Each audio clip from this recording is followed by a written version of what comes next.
the first missionaries were the Benedictines of St. Ottilien. In the family of the Benedictines, which is huge, Andreas Amrain founded a missionary congregation within the family of Saint Benedict.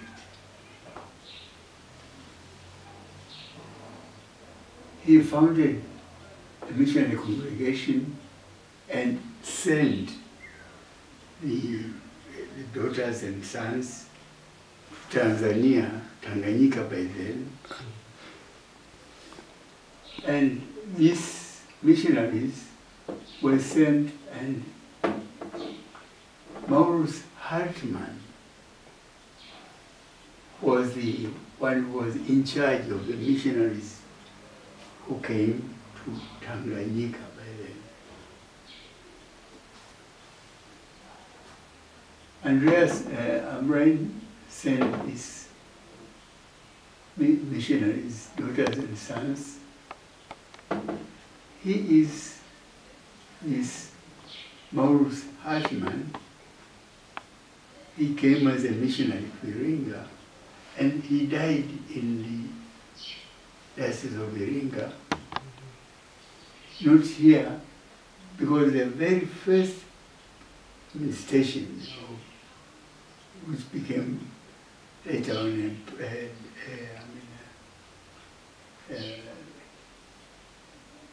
parish, these people came to Tosa Maganga.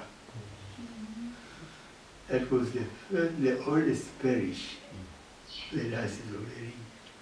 Tosa Maganga. And when they came, that was in 1896. 1896.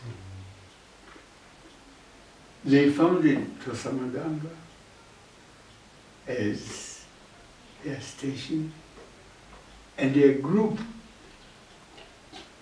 continued to travel to found another parish along the Rift Valley in Tanzania. That was in 1897. And this second parish was Madibila. Madibila. Madibila. When the diocese, the missionary area was created, well, it embraced the territory which is inhabited by a number of tribes. Tosa Maganga, these are the Wahehe. Wahehe. Madibila is inhabited by the Wasangu. But then it extended into what is today the Diocese of Njombe, where we find the Wabena, Wakinga, and the Wawanji.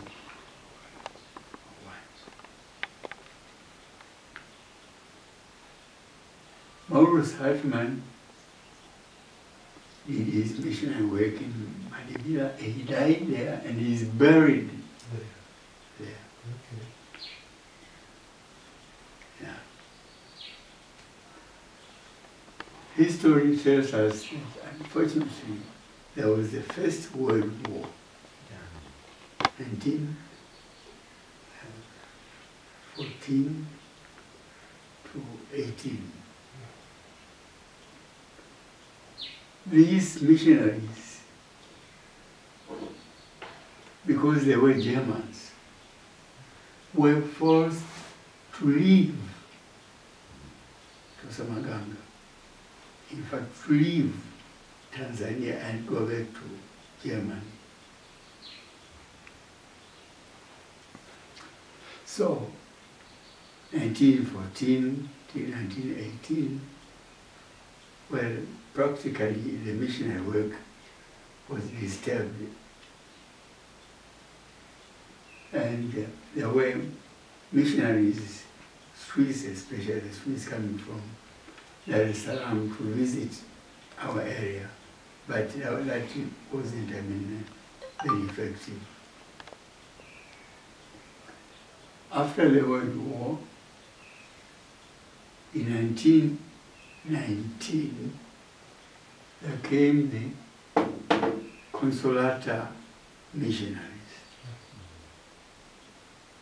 whose founder has been canonized just a year ago. Alamano. Joseph Alamano. Yeah. So he was in charge of the area known as, well, territory of Iringa. And then, unfortunately, he died of a car accident. And that was in 1935.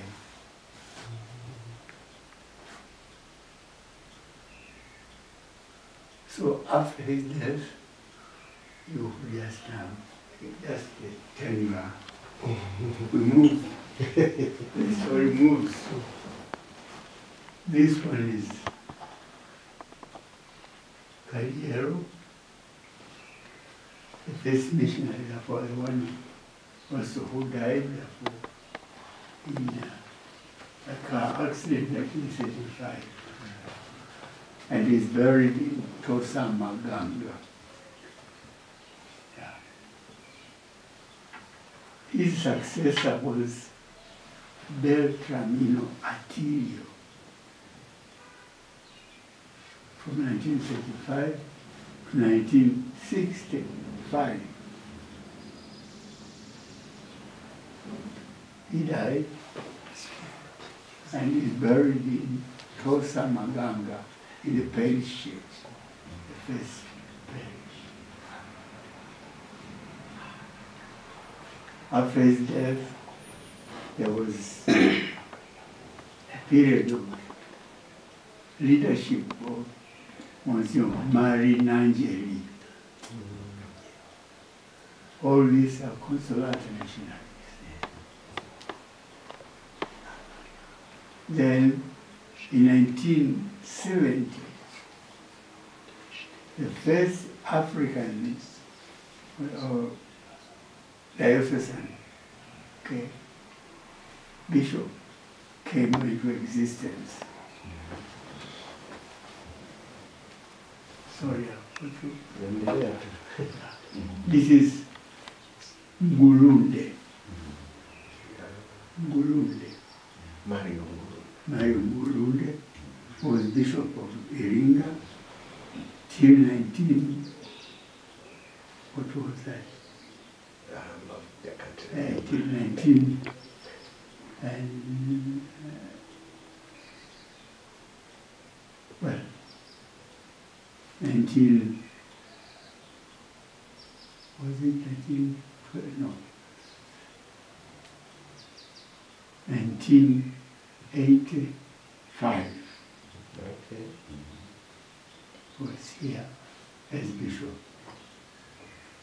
Then he was moved to Tabora as archbishop. Okay. After his departure, there came into history Archbishop Norbert Mutega. And he was bishop of Iringa till 1992,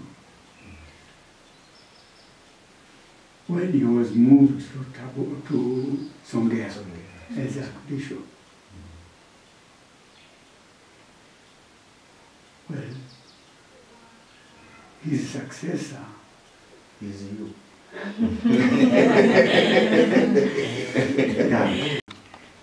What remained as Iringa, and the new diocese created was Mafinga.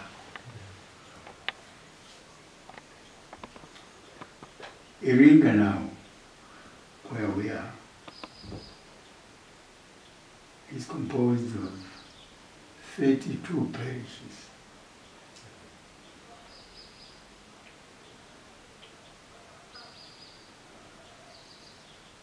As civil administration, there are the districts of Iringa, Iringa rural and Iringa urban, the municipality, and Kilolo. And in Kilolo, we have also. Yes, we have Kolping families, Kilolo and the Madeg. Okay, okay. So Kilolo and Madeg, these are in the district of Kilolo.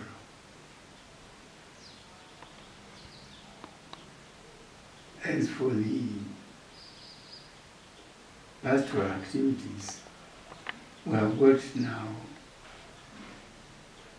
some 60 indigenous local members of the clergy. Yeah. We have got congregations also. The Consolata missionaries are still here with us, by the way. And they have got the regional office, the regional C is just a kilometer from here. Yes. Otherwise, we have also the local congregations of what the Sisters of Saint Therese, of the Child Jesus. Then we've got the brothers who are servants of the Immaculate Heart of Mary.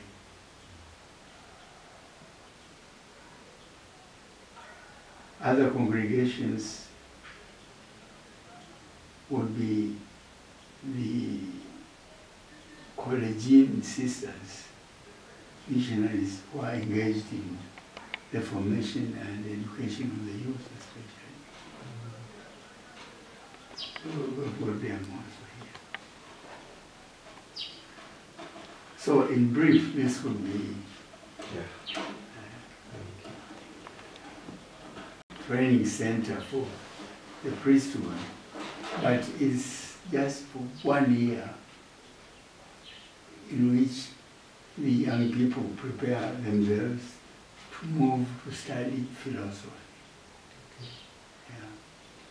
And this, they call it a propedeutic year. Propedeutic year. And this is in Tosamaganga. This center serves also as a formation center for the Diocese of Mafinga.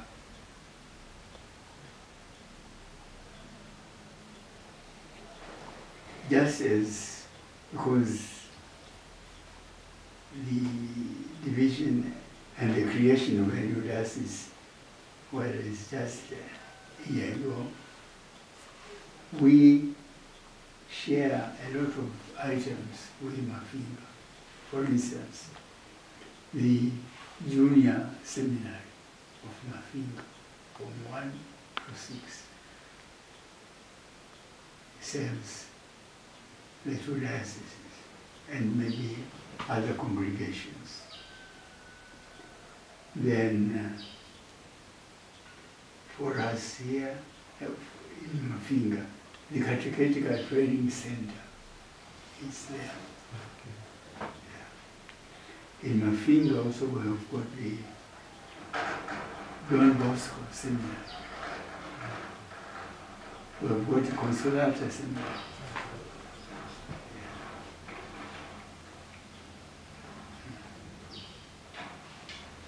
Okay, Otherwise, when we come to you, well, how many years are you now? 10 years now. 10 years. Since 1950. Okay. 2015, 2050. 2050. So, Okay. Good. If you have any questions, that would need maybe a lecture. Karibu.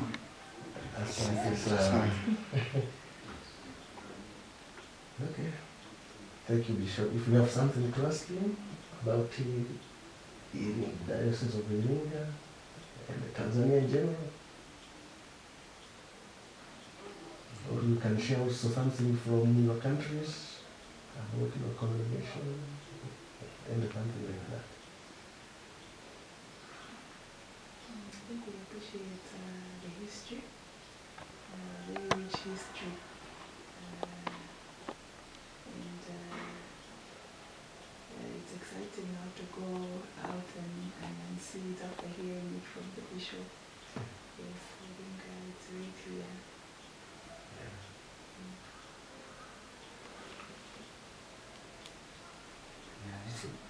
Everything is clear, and it's good that you have all this history.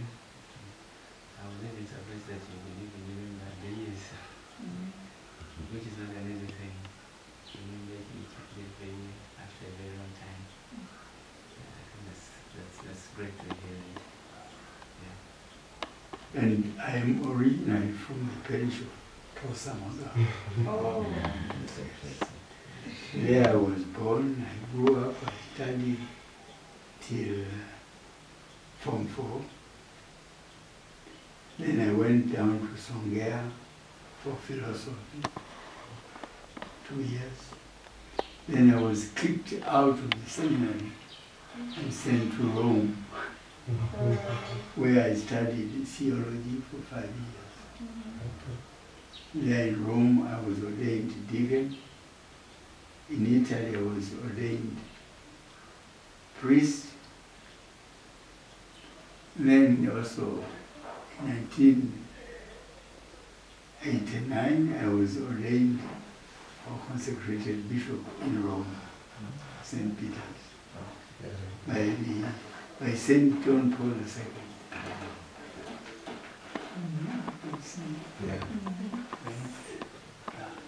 Young man who was clever and was able to grow.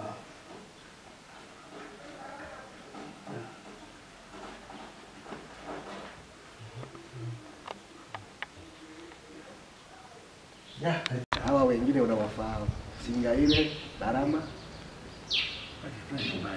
na Johnson huyu hapa hapa. Tunashukuru sana baba. Asante sana baba. God bless you. Asante, tunashukuru. Keep smiling.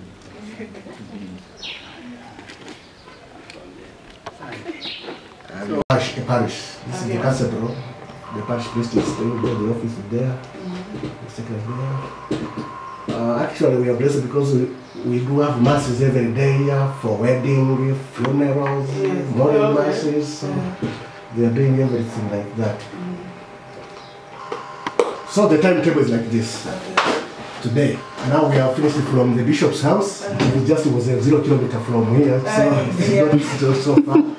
Now from there, now we are in the office of the Southern Zone, which it is just also a 0 kilometer. We are just here in the office. Here we're going to get a briefing of what we are doing, how is the Southern Zone. Now from there, we shall travel to a first parish called Ifunda Parish. We shall meet the parish priest. It is just 40 kilometers from here. Not so much, not so far, but you came from, it is just a direction from you, where you came from. Now from there, we shall visit the Wanakolping family, the first family we are going to do there. Of course, also we are ready for you. We shall have an open prayer. They will have self-introduction to you, and they will give you a short history about that family. From Ifunda to Itenri is about 10 kilometers from Ifunda Parish. Not so much, not so far. Although it is not a Tamaka, but it is that in the villages. Now from that year, we shall have a discussion with them. Then from there, we're going to visit the activities in the field. It is not so far. They have some maize, fruits, potatoes. They are brewing local beer according to runs. You will see how they do it. Now from there, we shall get lunch. It will be around noon. We shall get lunch at Ifunda Center. It's not so far from there, about 10 kilometers. Then from there, in the afternoon, we are going to visit Kaningombe Parish. Kaningombe Parish from Ifunda, it is about 15 kilometers. But it will be coming this direction back. Then that Kaningombe Parish, we shall go to visit Makonga Kutoka family. And the same thing we are going to do there, is open place, safe introduction, short history about Makonga Kutoka family. It is just 2 kilometers from the parish. Then we will see how they save and rent, saving the rent. They have the circles there. They do it on Friday, but we ask them to do it today because of you. So you will see what we are doing. Now from there, we shall see, because the main food here is maize. So you will see in the former they were just sharing maize using hands from the corn. But now we provided them with the sharing machine. So you will see how the machine, how it shares the corn and how it is helping them. Although it is not the time for harvesting. But they have at least got, I don't know, one tin or one bag for showing you just as an example. Then from there, we shall have a general discussion in the cross, and it will be around like maybe 11 p.m. Yeah. So that will be our trip for today. Then you come and sleep, then tomorrow morning, you start to go through. 11 p.m. At 5. After 5? Yeah. I said 11. Yeah. In Swahili. In Swahili. Yeah. In fact, in Swahili is right, because you write what you write, you say what you are. It will be 5 p.m. 5 p.m. Around 5 p.m. 4:30, something like that.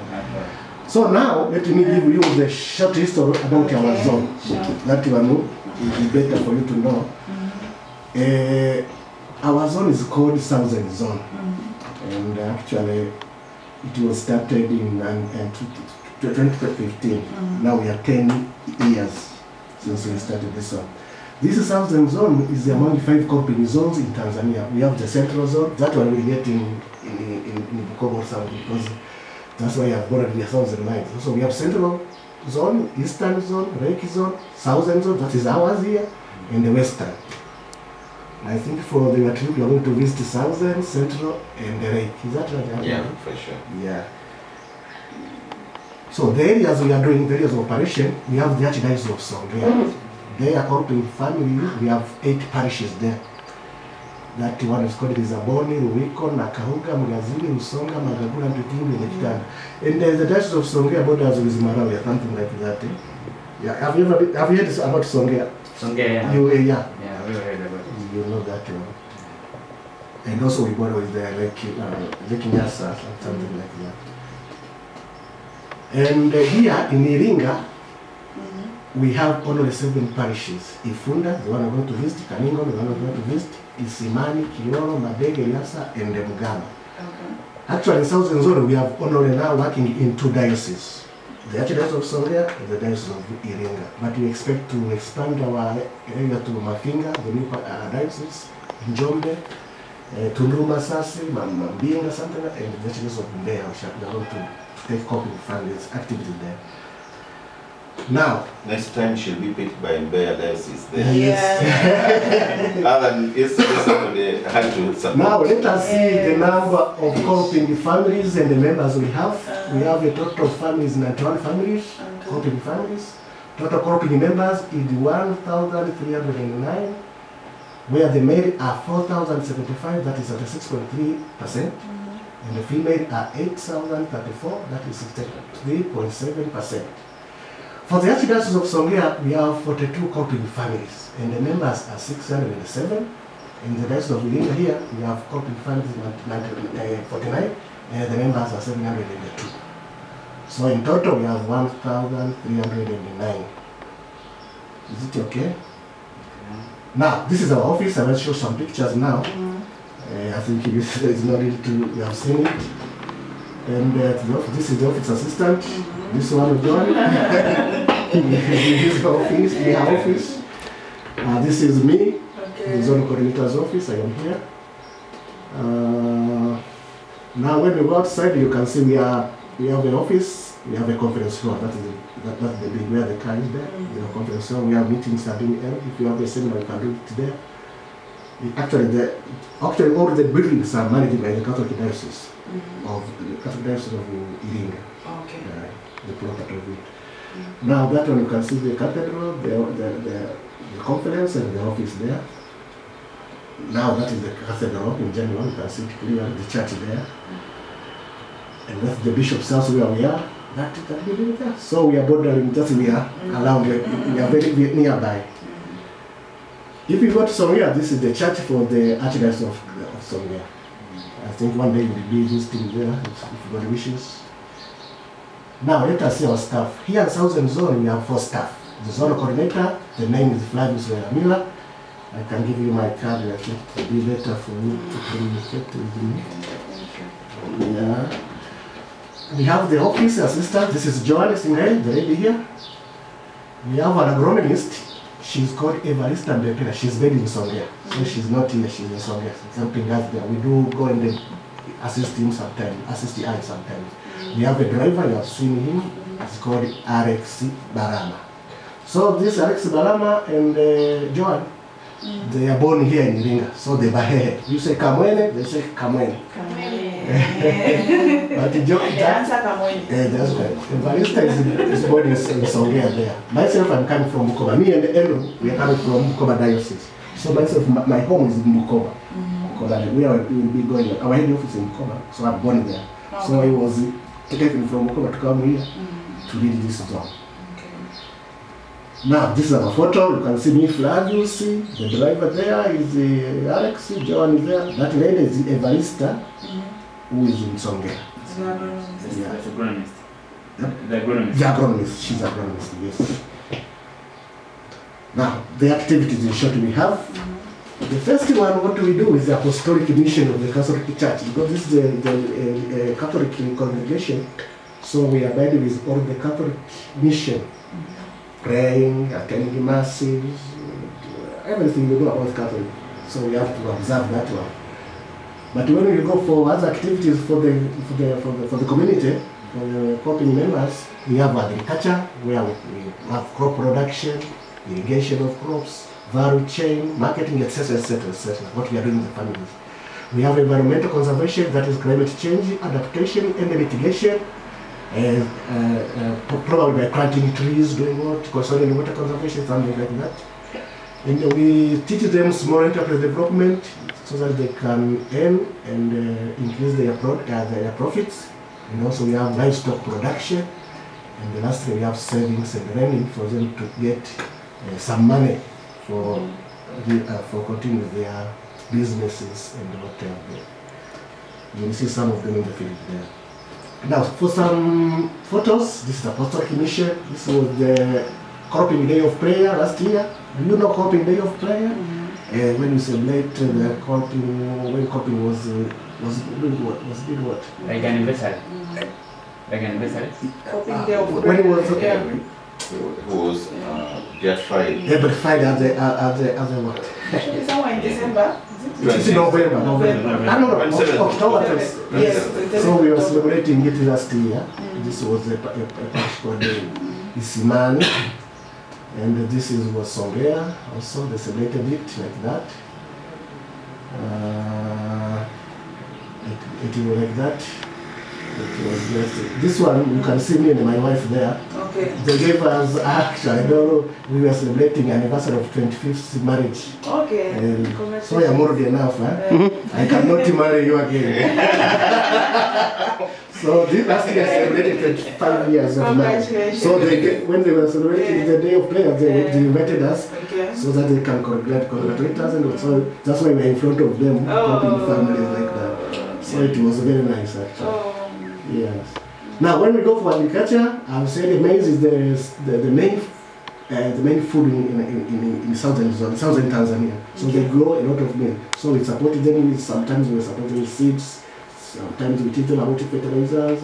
We give them oral issues, agronomic practices, so that they grow and they get a lot of yields.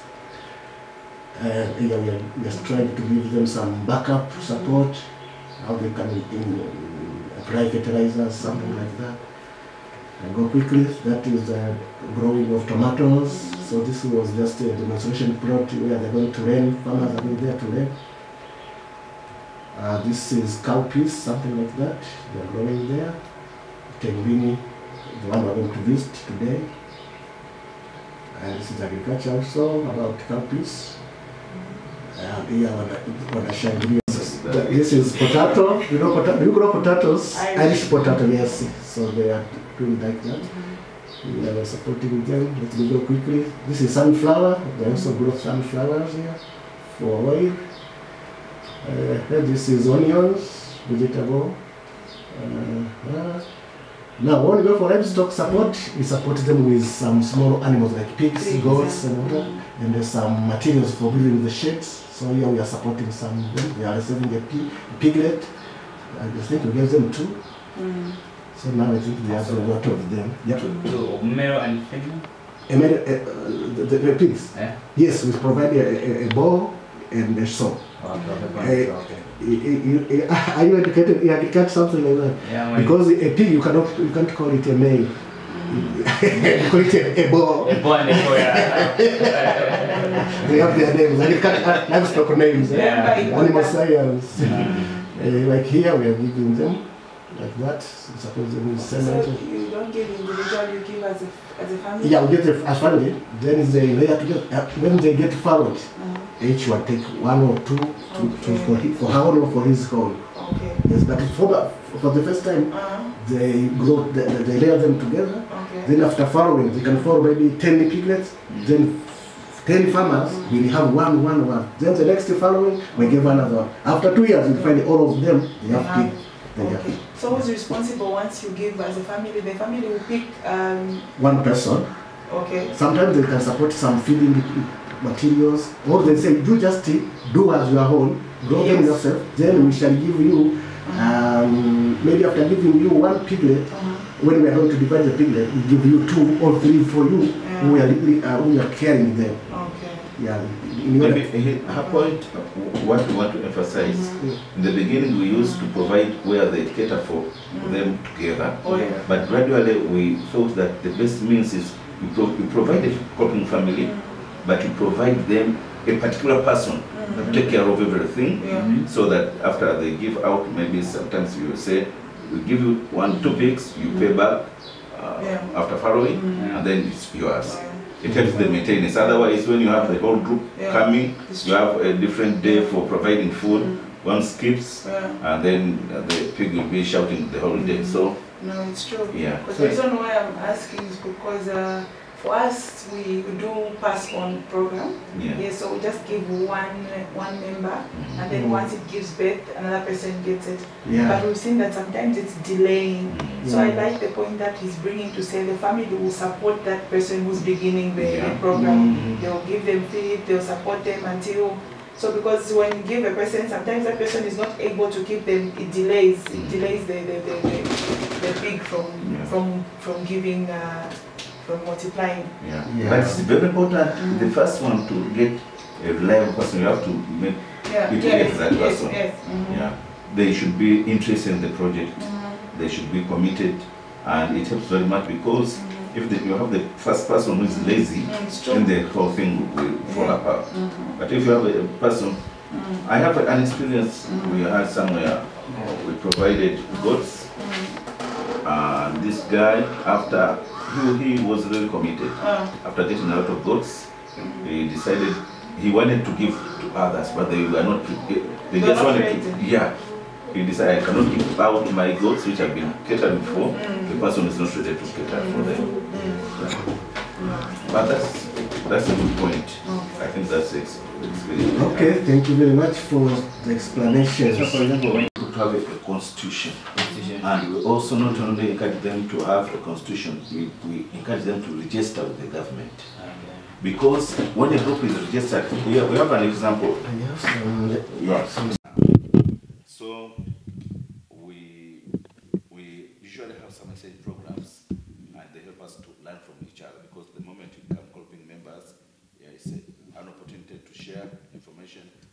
learn from each other. So now we have our friends from Kolping, Zambia. She will introduce herself, and also from Kolping, Malawi. The main objective of their coming here is to learn something from us, but also we also want to learn from them. It is because Kolping, Tanzania began all the way back in 1989, more than 33 years ago. And so there are a few areas which they feel they can learn from us. And their program will cover different areas. The four main areas will be the Kolping apostolate. How do we carry out our apostolate? How do we form our groups? How do we make sure that the groups are strong? How do we consolidate these groups? And then another area they want to learn from us, a few areas, especially with the water project. Basically, for some time, we were working, supporting some projects which were engaged in water provision, and we were providing some 10,000 liter water tanks, construction of water tanks in households. But we changed that from last year. We proposed to the international office that the best means of helping our people, because rain harvesting tanks are good when there's rain. But when you don't have rain, when you need it most, then you don't have anywhere to get it. So we proposed and they accepted to begin deep water drilling projects. So they thought it would be another area which they can learn from us, because we went through the past experience, and now the new one, it will help very much to capture, to see that how can the few challenges we faced, how they can also not go through the same challenges, and to help them also to move forward with that big problems. The other aspect is based on agriculture projects, because most of our activities are agriculture based, and in our countries, farmers make the majority of our Kolping organizations. So they thought that is another area which we can learn from each other and share with them.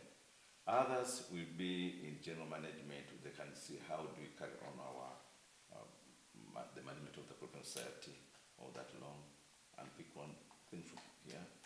That's why they're here. So their trip will began yesterday, but in relation to work, they begin here in Iringa for today. Yesterday and today only here in Iringa. Then tomorrow we'll be traveling to Singida for another 2 days. Then travel to Bukoba for another 2 days. It is hectic, but we feel it is worth doing it. Other than concentrating on one area, they pick one thing from another, and then they can see what they can utilize in their Kolping societies, or what not to utilize. Thank you very much, Father. Thank you. Welcome. So maybe they can introduce themselves. They start with that. Yeah, Karim. How are you, Father? I am fine. My name is Comfort Kalua. I'm coming from Malawi, working with the currently working with Kalonga Diocese, but I'm based in Chichiba. Chichiba is northern part of Malawi. There's a distance of it's around 19 kilometers from Kalonga Diocese, where our main office is situated. Currently in Malawi, we have a membership of around 1,600 something, with over 60 Kolping families. And the main reason why we are here is a learning visit. We would like to learn from Zambia how they are doing in different projects, like what Mr. Andrew has already said. We would like to learn about the water projects, and also how they do their activities, and how they work with their Kolping families. That's why we are here. And we are very grateful that you have welcomed us in your parish, and we hope that we will learn a lot, which will be able to integrate in our Kolping society of Malawi. Thank you. Madam, Karibu.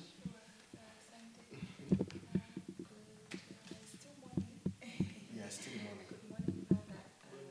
My name is Chibesa Malama. I'm from Zambia, working with Kolping Society of Zambia. From Kasama, that's in the northern part. Yes, for Kolping Society of Zambia, it's only been there for about 14 years.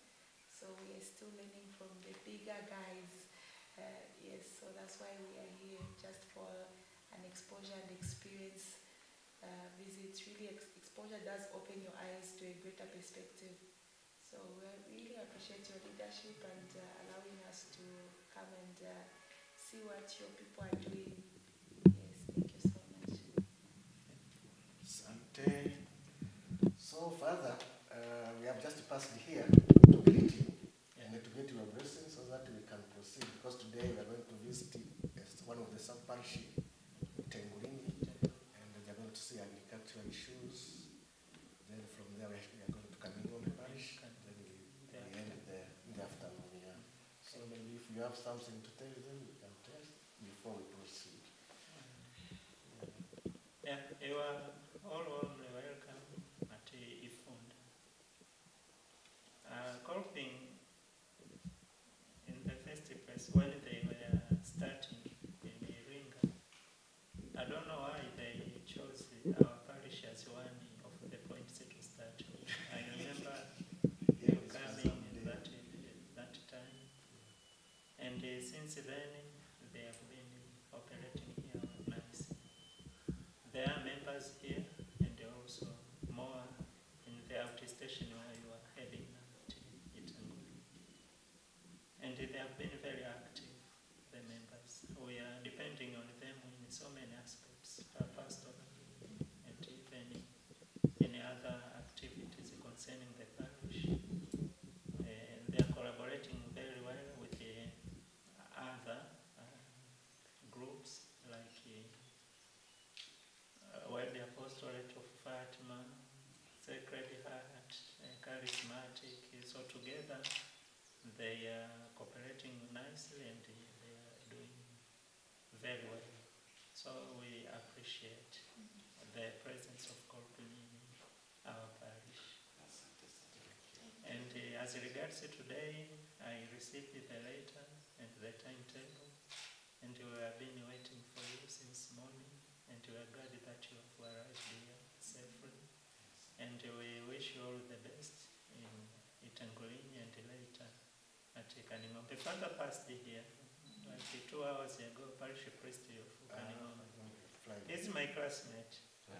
Yes, so we started the seminary together and we were ordained in the same day, to Mafinga, 2012. So you are welcome. Our doors here are always open for you. Come anytime. And feel free, feel at home. They are waiting for you there. Yes. I was there the day before yesterday for the Mass, and I heard them preparing for receiving. Sante sana. Yeah. I told also my girls here to prepare some tea. If you have some 10 minutes, you can get a tea before we proceed to Tango. Yeah, for the visitors, only 1 cup we go. Yeah. No problem. One for the road. One for the road. Thank you very much.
ya Swahili, tuna Kihehe na Kiingereza. Wageni wetu ni hawa, ila mlitegemea kwamba watakuwa wanawake peke yao, lakini mmoja amepata uzuri kidogo, akaja mwanaume. Kwa hiyo watajieleza. Sasa anachukua nafasi hii kulingana na ratiba yetu, tutajitambulisha. Ndio wale wasaidia kutambulisha hao watu, na mimi tutajitahidi kutambulisha wakurugenzi, tusaidie wageni wafahamu hapa. Okay, Andrew atakuwa translate kwa hao wageni. Sawa? Na kabla hajaendelea, tuna wageni wa aina mbili. Mmoja wanatoka. Mimi nawaletea salamu nyingi kutoka Kolping makao makuu ni Kutoka, kutoka kwa mlezi wetu Father Asgadius Shumbusho. Kwa bahati mbaya mwaka jana tumepoteza mwanzilishi wetu Monsignor David Kamgisha. Sasa hivi tuna mlezi mwingine, alafu na mkurugenzi mtendaji bado ni kijana anaitwa Dennis Diocles, ndiye mkurugenzi mtendaji. Kwa hiyo ndo ametutuma tuje tuwatembelee, na tumewaletea wageni hawa watajitambulisha wenyewe. Wamekuja hapa kujifunza na sisi. Unajua Kolping kila mara tunazungumza kwamba ni moyo wa familia. Kwa hiyo familia unajikuta kwamba ukishakuwa mwana Kolping unaunganika na familia wengine wengi. Kwa hiyo sasa awamu hii Kolping Tanzania imepata wageni kutoka Kolping Malawi na Kolping Zambia. Kwa hiyo tunakuwa ndugu na unaingia kwenye undugu wa kimataifa. Kwa hiyo ndio maana leo unaona watu wanatoka Malawi, wanatoka Zambia, wanakuja kuwatembelea. Wanapenda kujua mnavyofanya kazi. Kwa hiyo tutapata nafasi baadaye kuzungumza mambo mengine kuhusu utume wetu, lakini walau kwa utambulisho ni hasa na hilo, si ndio? Nashukuru sana. Sasa kabla ya wageni, tumtambulishe huyu anayepiga picha. Yeye anaitwa Johnson, ni mwandishi wa habari wa Skofuni, jimbo la Iringa. Kijana mbichi tena amegraduate mwaka jana, anatusaidia sana kutafuta taarifa zetu. Kwa hiyo tunakaa vizuri picha usiku kuta umesinzia, si ndio? Au sio? So now tutakuja kuwatambulisha wageni wetu, watajitambulisha kwa Kiingereza, lakini bwana Andrew atakuwa na warudia kuambia wameongea nini. So we are going to introduce yourself. Maybe your names, where do you come from, what is your position in Kolping. Then later on we shall discuss with them how is Kolping in Zambia, Malawi, and here in Tanzania. Okay, we start with Madam Kanda.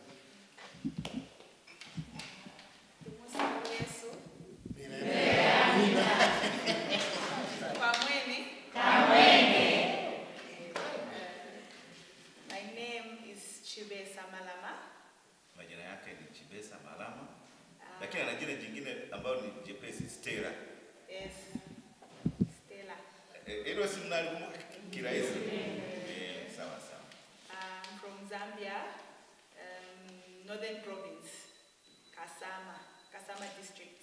Anatoka Zambia katika ukanda wa kaskazini. Inaitwa what's the name? Kasama district. Anatoka kwenye wilaya ya Kasama. Kasama, that's where Kolping started from. That's where the headquarters of Kolping are. Kule Zambia ndio makao makuu ya Kolping yalipo kwa Zambia. So, Kolping Society of Zambia is in 3 dioceses now. There's Kasama Archdiocese, Bika Diocese, and Mansa Diocese. Anasema kwa Zambia sasa hivi Kolping iko katika majimbo matatu. Ameyataja hapa ambayo kwamba ndio umeanza muda si mrefu, kwa hiyo iko katika majimbo matatu. Kolping Society of Zambia began in 2001, so it's been there for about 14 years. But myself, I joined Kolping Society of Zambia last year in September, so I'm very new, and it's such an honor and a privilege to come and learn from the beautiful things that I've heard about this family. Anasema yeye Kolping ya Zambia ilianza mwaka 2001, kwa hiyo unaona miaka kama 14 hivi, na anasema kwamba yeye amejiunga na Kolping mwaka jana mwezi wa 9. Kwa hiyo anafurahi kuja kujifunza mambo mengi kuhusu utendaji wa Kolping. I'm the manager in Zambia. I've been managing since September, and Voka requested that I should come and learn how to take Zambia to the next level by learning from Kolping Tanzania. So thank you so much for the warm welcome. That was very beautiful. May God bless awabariki. Kama mmempata. Anasema amefurahi sana kwa kufikisha mapokezi kwanza na mwenye kwa sababu ameanza kazi hivi karibuni kiongozi wetu. Yeye kazi kule anafanya tunamuita manager lakini huko ni kama mratibu. Tulivyokuwa na mratibu ndiye anahusikana na Zambia bado binti mdogo kama miaka 30 hivi. Kwa hiyo ametumwa kwa ajili ya kujifunza kuhusu Tanzania, yani kupitia kwa kwetu mambo gani ambayo anaweza kuboresha na kuendesha jumuiya ya Kolping ya Zambia. Lakini akasema amefurahi mapokezi pale, anasema asante sana. Mwanamke wewe. Wewe. Mwanamke. Ndio. Means a woman. Wewe. Ndio nasema wewe means wewe. Mwanamke wewe. Wanaume vipi? Tutakuja kwa mwanaume. So let us hear now from another pastor introduce himself at the same Henry interpreting. Atakuwa anarudia. Karibu bwana ujitambulishe. Kama introduce yourself please. Habari zenu wote. I think I'll try to speak English. Yes. I'm not very familiar with Swahili. Anasema yeye ajui vizuri Kiswahili, kwa hiyo atatumia Kiingereza. My name is Comfort Kalua. I'm from Kutoka Society of Malawi. Anaitwa Comfort. Mnakasikia kajina, mimi jana nilikuwa nadhani hii najua wazi kujua. Nidhani kama mwanamke, kwa hiyo nikana namtumia message kwamba namna gani dada karibu sana. Ni Comfort Kalua. I am working as a extension officer in the Kolping project. Anafanya kazi kama afisa kilimo ndani ya jumuiya ya Kolping ya Malawi. As already said, in Malawi we have 2 officers for Kolping.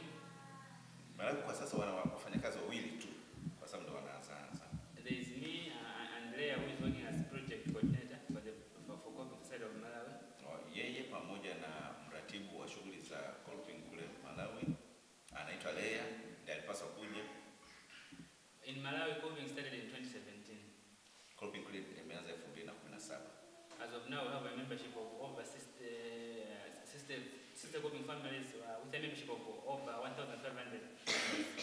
Wana familia za Kolping 60 na wanachama kabia 1,600 hivi. 1,500 na kuendelea. The actual integration in Malawi happened, it was in March 2023. Walilasimishwa rasmi kama Kolping mwaka 2023. Walitambuliwa rasmi kama Kolping Malawi. For the meantime, we are in 3 dioceses. Sasa hivi wako kwenye majimbo 3 kama Zambia walivyotaja. We have Kalonga diocese, then there's Mzuzu, then there's the diocese. Hizo ndio majimbo 3 walipo. I believe in Tanzania started a long time ago.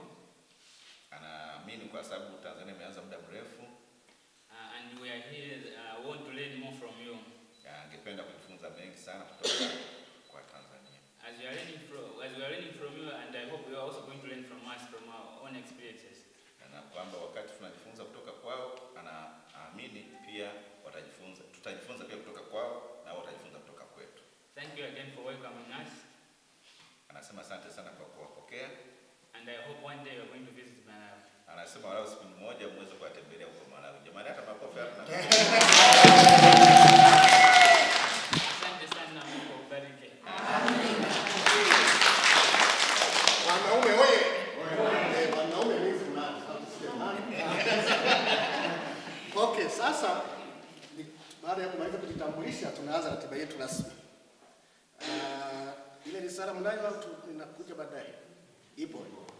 So we are now starting our program.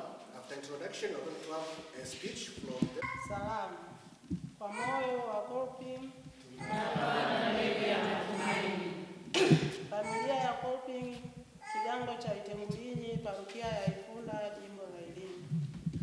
Familia hii ilianzishwa mwaka 2016 ikiwa na idadi ya wanafamilia 60. Walifika wawezeshaji Flavius Lwelamila kama mratibu wa Kanda ya Kusini na Joani Singaile kama mwezeshaji wetu.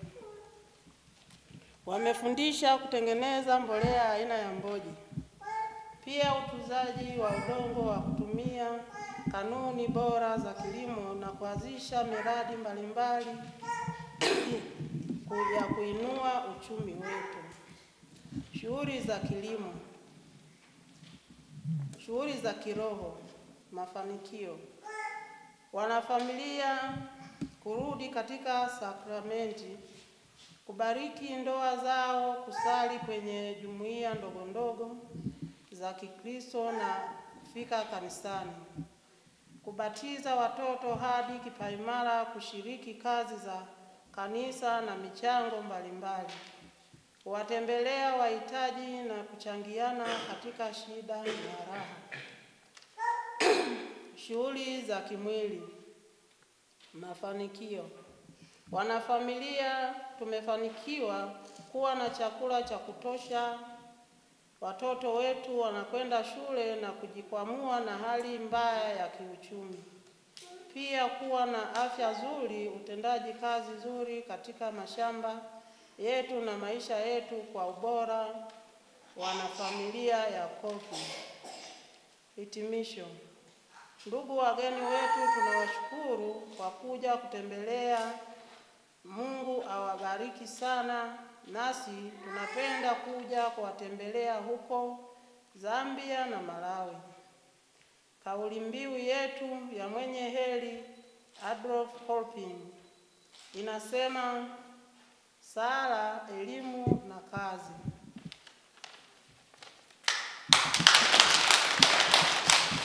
Asante sana. Asante.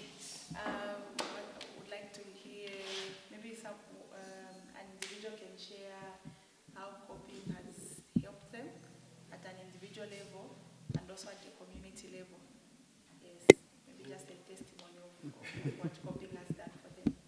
Angependa kupata ushuhuda wa mmoja wenu kuelezea juu ya coping imemfanyia nini kama yeye binafsi, yani mabadiliko ambayo imeleta kwenye maisha yako, alafu pia ni kama jumuiya kwa pamoja. Nani ambaye yuko tayari kuelezea kwa ufupi tu? Karibu mama. Nilipoingia ndani ya kigango chetu, tulikuwa hatuna miradi ya kilimo kizaidi, tulikuwa hatuna miradi ya ufugaji, kwa mfano nguruwe, bustani hizi ambazo Kolping ilituwezesha kipindi fulani, ikatuletea mboga, vitunguu, nyanya, kabeji, chainizi, pigili.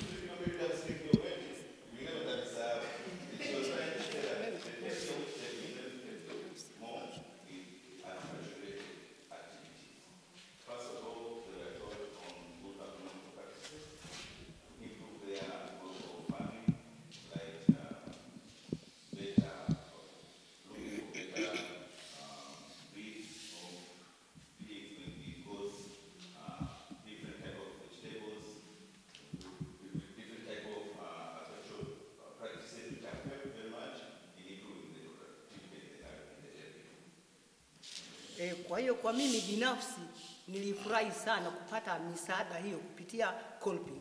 Kwa mfano huko nyuma mimi nilikuwa sijui kulima kitunguu, lakini mpaka sasa hivi mimi siendi dukani kununua kitunguu au sokoni.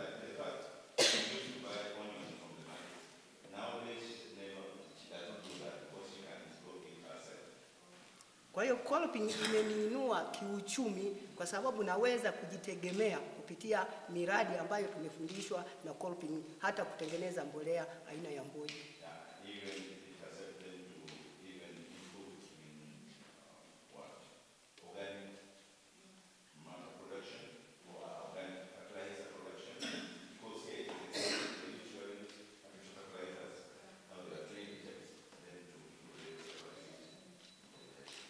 Na mimi binafsi kigangoni hapa mimi ni katekista. Nimefurahi kwamba Kolping ilivyokuja angalau imekusanya watu ambao wamerudi kwenye sakramenti kuliko huko nyuma.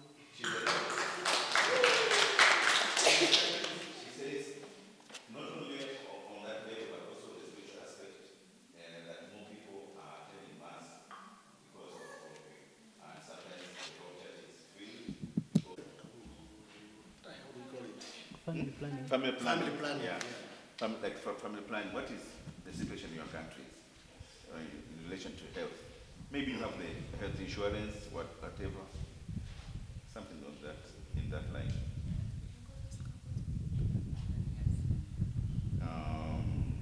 You see when mother to child health programs in Tanzania, they usually also concentrate on family planning. They train them on health, on family planning for their families, and also production health.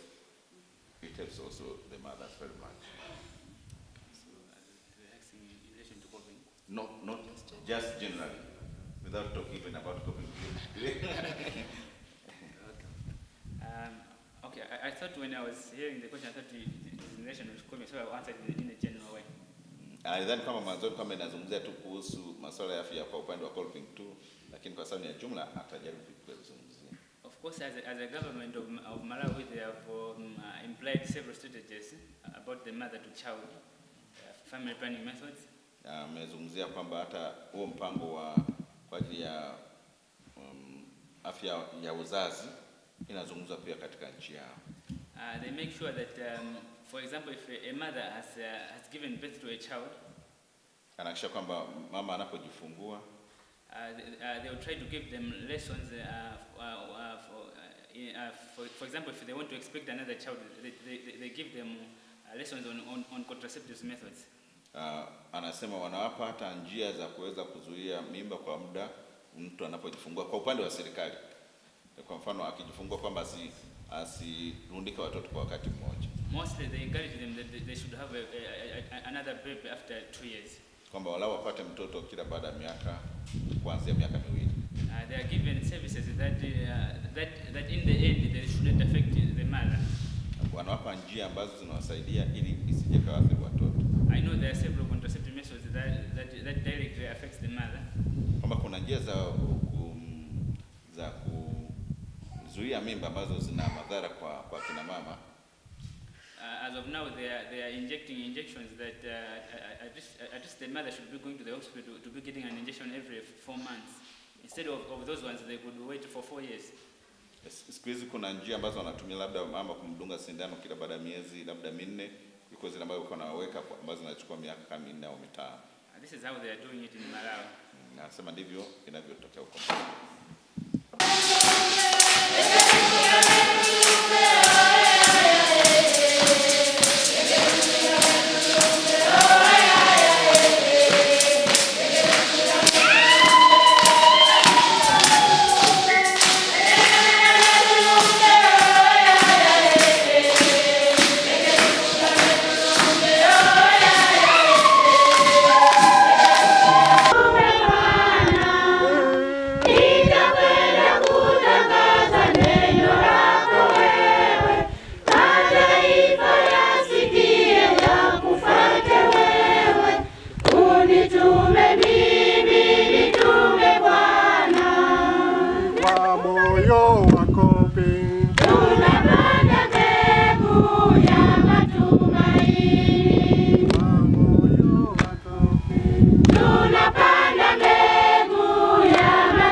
They usually name them based on the area, and sometimes you can find it's the same, but because in a certain area, now you hear they call them doju.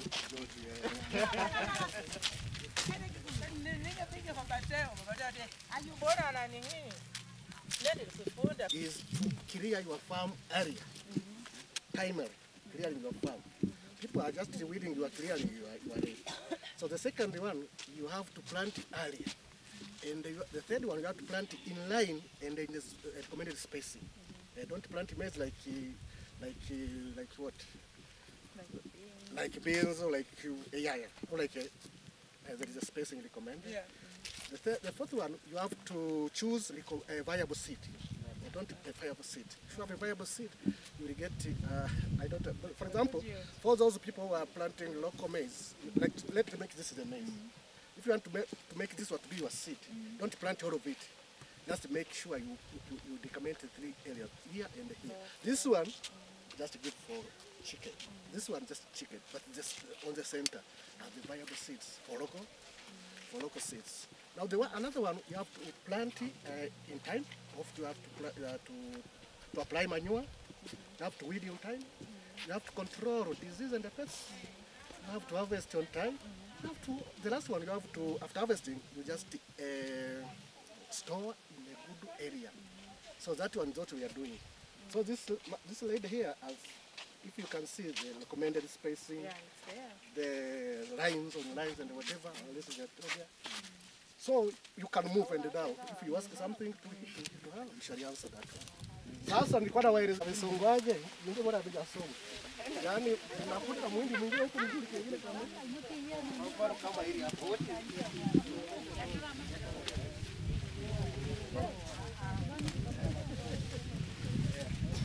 About that, where is comfort? Comfort, you are an agronomist, is that right?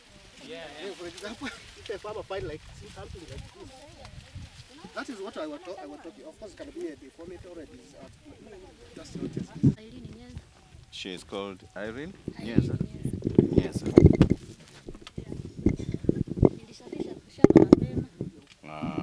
She prepared the farm early. Then planted in time because that's part of the training. And then to pest control at an early stage. And she has also applied fertilizer. Aina gani ya mbegu umeweka? Nani mbolea umeweka? Dapu na urea. Okay, she has applied DAP and urea. So umeshaweka mara mbili. She has already applied twice. Saizi bado akianza kuchomoza nitaweka SCA na Ken. That when they begin flowering, she'll apply Ken and nani? SCA.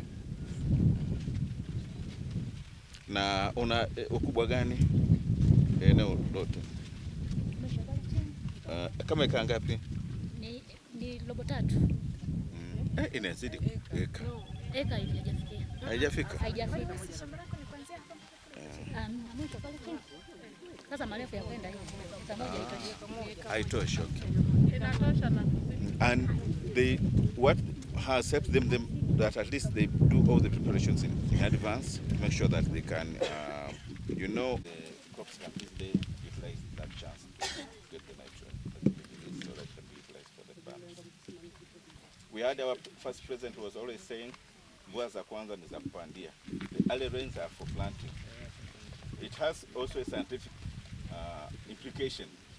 Planting early has also a scientific implication, and that's what we have always been trying to tell our opinions, because most of them are small-scale farmers. So the moment you can produce to the maximum in a unit area, then it gives a chance also to get more yields. So in terms of land, do you still have the same rainfall pattern? Maybe it has changed. What land? Rainfall. Rainfall. Yeah. Wanasema bado kuna mvua za kutosha mpaka mahindi haya kwa kipindi hiki. Yeah. When you do it timely, that time you have ample time. The rains can go all around the period when it is required. There's no problem. But I wonder if this was an adopter.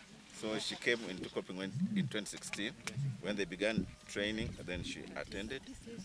Na wanajionaje miaka ijayo ndani ya Kolping, mambo gani wanategemea kwamba niongeze hiki na hiki? Tutakuwa vizuri. Tunaonyesha kutengeneza mbolea ya mboji. Tunapanda mazao yote naenda vizuri. Yeah, that she can see herself doing better than now because they can now produce more than what they are doing. So you can have food security and also you can concentrate on other development aspects. As long as you are food secure, then you can look into other development needs of your family. Yeah, now this we call them. This is called ulanzi. Unatokana na miti ya asili. It comes from the bamboo trees. Ambayo inapandwa. They are also planted. Yeah. Basi huwa inagemwa. Baada ya kugema huwa inatoa maji yenye ladha. That they have to harvest something like that. Brew it, to brew. Wanagem hapo brewing ipo? Yes, because you are not putting anything. From here you go and put somewhere and you drink. Nothing you mix. Nothing. It is naturally brewed. Yeah, it is just brewed. Yeah, naturally brewed. So they have to tap it, and then when the liquid comes out, inapotoka togwa ile inakuwa tam. Yeah. When when they tap it, it is sweet. Alafu basi baada ya kuota mti wa namna hii, when this bamboo grows to this stage, huwa unaanzia ukiwa teta, when it is tender, afu baadaye tunaweka kifungashio ambayo ni mbeta hii inayokinga hiyo. This is how they trap it. Na tunafunika baada ya kugema ili hawa nyuki wasishambulie na wadudu wengine. Yeah, so they have to just tap in because that liquid comes inside, so they try to cover it so the insects don't come in. Sasa labda nipo kwenye tukio la kugema. This is how they trap the liquid here. Tunagema hivi. Yeah, you can come here and see.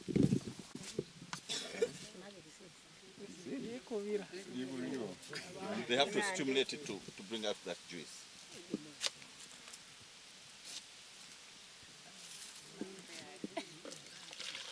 This juice was there. The juice which was inside. And they tap like that. How long does it take to fill that one? Inachukua muda gani? Aka ambako umeweka hapo kanachukua muda gani? Kako wapi? Aka ambako umemwaga huko. Kuna mtu nyuma yako hapo. Nataka nione vizuri hapo. Kupitisha kisu. Hapana. Ukiwa na silaha mtu akigusa bila kujua. Nataka nione vizuri hapo. Basi huwa yanatoka kwa utofauti.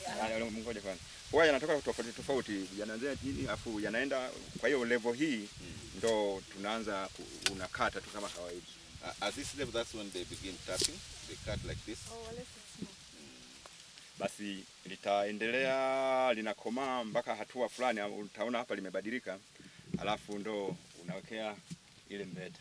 Inachukua kama muda gani kuja kama wiki moja. After 1 week, then they can put that tap, so they can tap that juice. Hauna hii hapa, kwa hiyo ni size, huwa tuna size. Naweka tu. Kuna size yake. Hii ni hapa. Labda wajaribu kikombe hicho. Wanywaji tuko hapa. I don't know what you are talking about.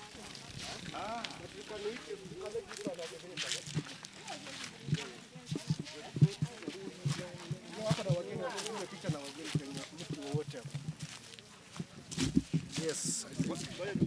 So I think she's going to explain for us. What is she doing then? My interpreter will do. Hebu sasa wakaribishe wageni waelezee ulianzaje na kuaje.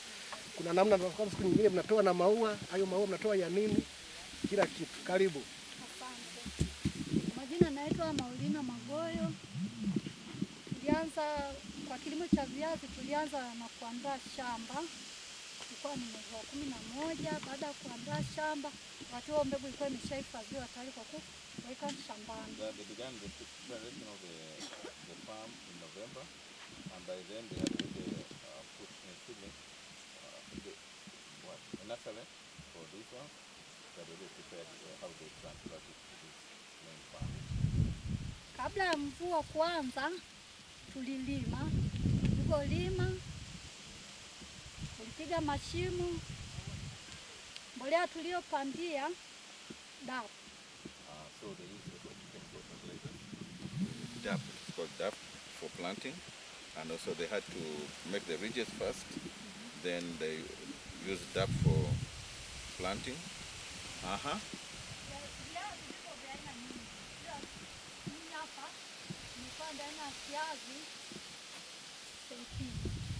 Inaitwaje? Saipi. I don't know that, but Saipi. They say it's a variety which they planted. I'm not aware of it. Yeah, it's a different region, so sometimes it's different. Yeah.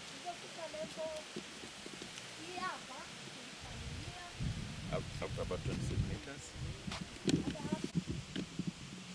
Kaandaa mbolea aina keni tukaweka, ndipo tulipoanza kunyanyulia matuta.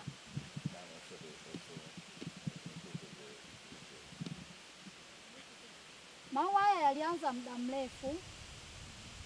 Lengo ili kiazi kiwe kikubwa, kianze kukua upya, tulianza kuondoa haya maua. So they do the flowering, that they do flowers. Kwa nini mnapunguza? Tunapunguza haya maua, kiaze upya, kikue zaidi, yaani kinakuwa kikubwa zaidi ya awamu ya kwanza. When you have a lot of flowers, that is why they also have many potatoes, so they don't stop you. But the more you decrease the number of flowers, then that's also the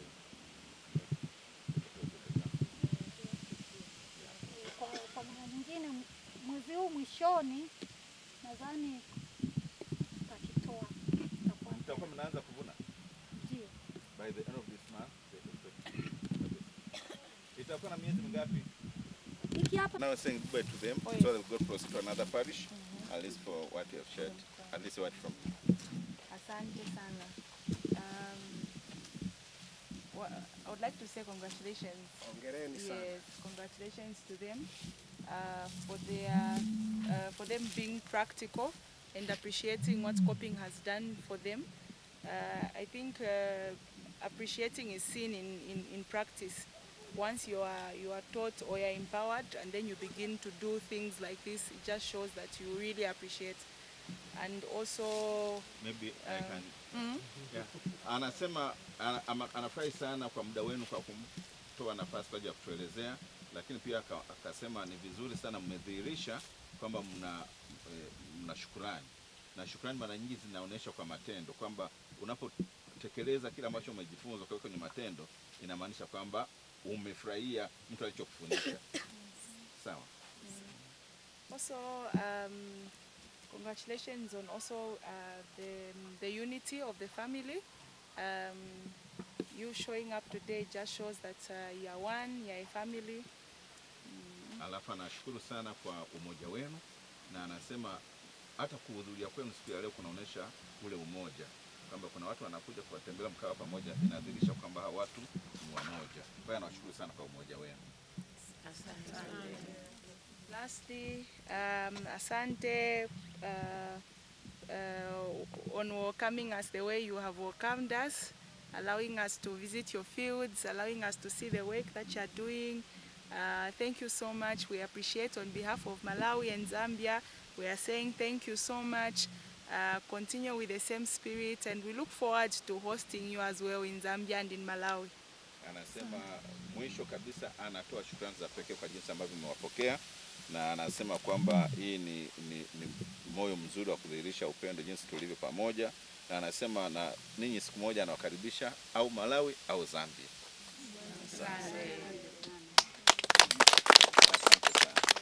Na mimi kwa niaba ya wote na washukuru sana Wanaitengulini kwa moyo wenu mkubwa, moyo wa utume, maisha utume mkubwa. Tangu asubuhi mmetusubiri, tumefika hapa, tumechelewa kidogo, lakini bado mmekuwa na sisi.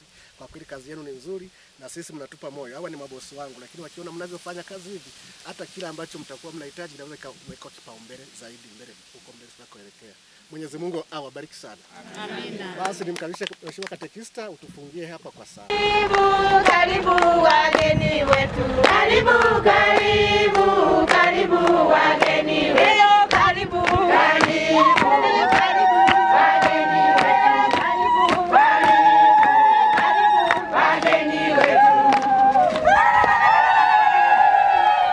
Kwa moyo wa Kolping. Kwa moyo wa Kolping.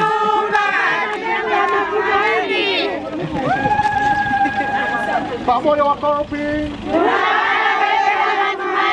Tunapanda mbegu ya matumaini. Kwa moyo wa Kolping. Ndumbura ya Kolping.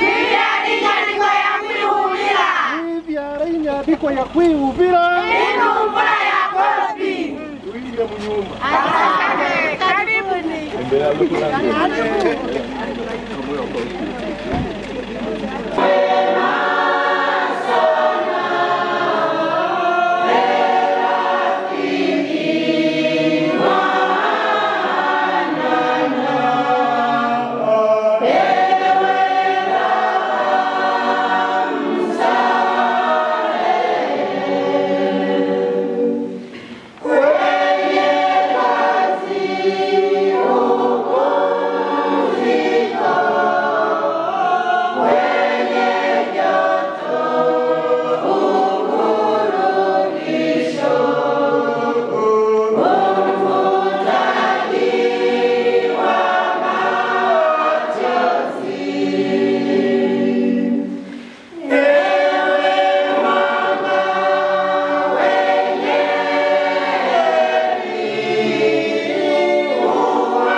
sala fupi ya kikundi cha Kolping Makongati. Shukrani. Kwanza tunapenda kumshukuru Baba Paroko kwa kuwapokea wageni waliotuletea chama cha kitume cha Kolping parokia Kaning'ombe na hatimaye kutufikia kigango cha Makongati. Chama hiki cha kitume kiliingia mnamo mwaka 2016 hapa Kigangoni kwetu, kikiwa na familia moja ya Mtakatifu Magdalena, kikiwa na wanafamilia 16. Baada ya hapo ziliongezeka familia 3, nazo ni Mtakatifu Don Bosco, Mtakatifu Yosefu, Mtakatifu Matayo, na mpaka sasa tuna familia 4 ambayo ina jumla ya wanachama 40. Pamoja na hayo, familia hizi hukutana kila Ijumaa kwa pamoja kwa ajili ya kununua hisa na majadiliano mengine kama sala, elimu na kazi. Miradi. Familia hizi za chama cha kitume cha Kolping zimefanikiwa kumiliki miradi kama ifuatavyo: ufugaji wa nguruwe, mashine ya umwagiliaji na mashine ya kupukuchua mahindi, na mpaka sasa miradi hii inafanya kazi. Faida. Sisi kama wanafamilia wa chama cha kitume cha Kolping tumefanikiwa katika vitu mbalimbali kama vile kuepukana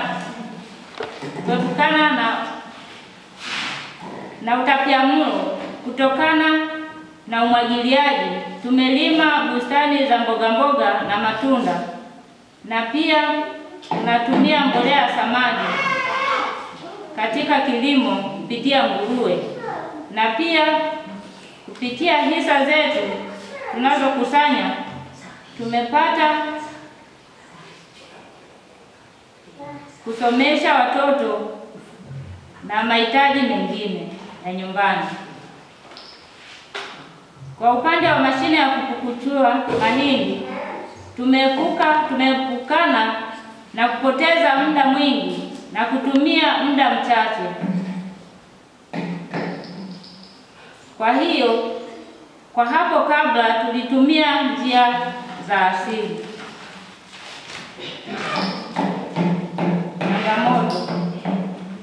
Kutokana na miradi hii, tumepata changamoto kama vile kwa upande wa mashine ya upukuchuaji wa mahindi ni chache, kwani wanakikundi tumekuwa wengi.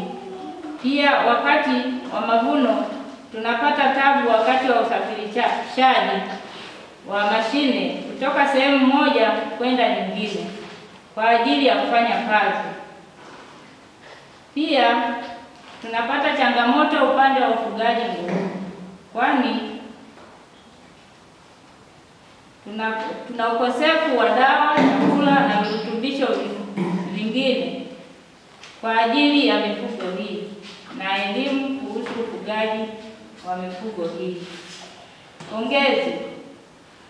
Familia ya Kolping kigango cha Makongati inatoa pongezi kwa wawezeshaji wetu ndugu Flavius Weramila na ndugu Johan Singaile kwa kutuletea